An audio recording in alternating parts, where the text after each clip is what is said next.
Hey guys, Zollard here, back again with another video, and today we're going to be talking something a little different.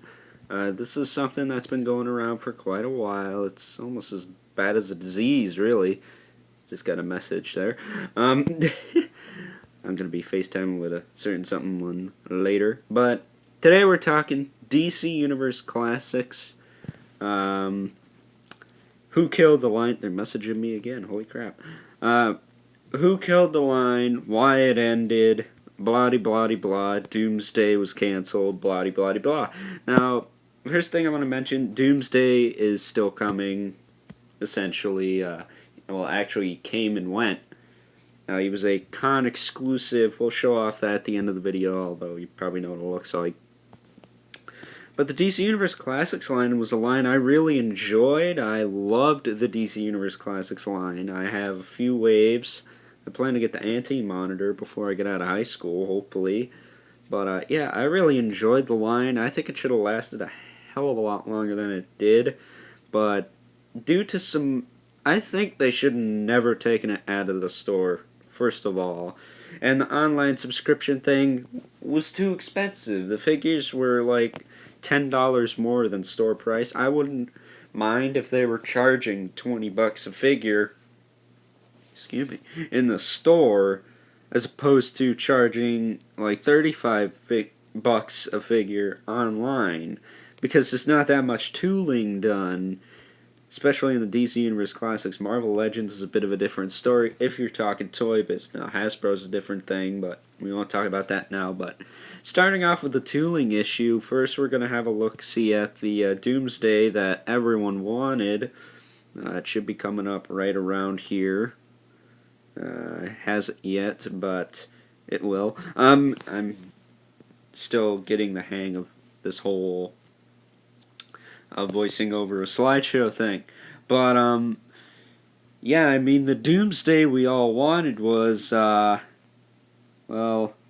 this guy right here, and, he, as far as I know, he's not gonna get released. He's not getting released, he's not gonna see the light of day, which really sucks, because I think the Four Horsemen did a kick-ass job with this figure. I mean, he looks so freaking awesome. I mean, it kills me. It freaking kills me that they're not going to release this, but, you know, stuff happens, and, yeah, and then I hear all this crap that they're going to pin it on the collectors that the line gets canceled. Okay, first of all, it's not our fault you couldn't afford the tooling. Okay, it's your fault for not pulling your head where it shouldn't be and having some common sense. First of all, to make this version first, then to make the containment suit version. Because in my mind, that's what should have happened. Because, well, that led to the end of the line. And now talking about the Comic-Con exclusive real quick here. We'll get back to the other stuff later. It'll come in a mailer box like this, with the bloody Superman logo on it. Pretty. I like the artwork done on the packaging. I think it's really, really cool. I really haven't seen anything like it. They pretty much made it essentially a 3D comic book cover. As you can see here, there's Doomsday wrecking Metropolis, and Superman's even in the background. You can see him in the corner of the package, actually right behind the Superman logo. And yeah, it's really, really cool. It looks like he's trashing the box. The Superman logo's all crumpled up. It's really cool.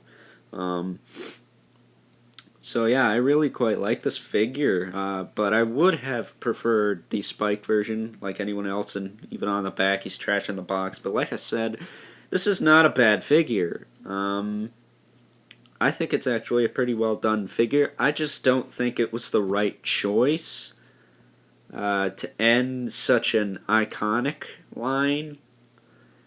If you want to call it that. I mean, it seems to me like they're making all the good decisions in the Motu line, making all the vintage characters and then all the newer stuff like later, or give them variant heads and all that noise. But like I said, this isn't a bad figure. I mean, it looks pretty freaking cool. I mean, it's not bad at all. It's better than some of the stuff I've been seeing nowadays between the one-step Transformers and the gimmicky Hasbro Marvel figures. I mean, it looks pretty kick-ass, but like I said, I don't think it was the right choice to end a line. I could see it as a con exclusive, but if they had made this a con exclusive and then the other one as the subscription, the only figure for the subscription, I think they would have wound up a lot better. And this is just a quick back view.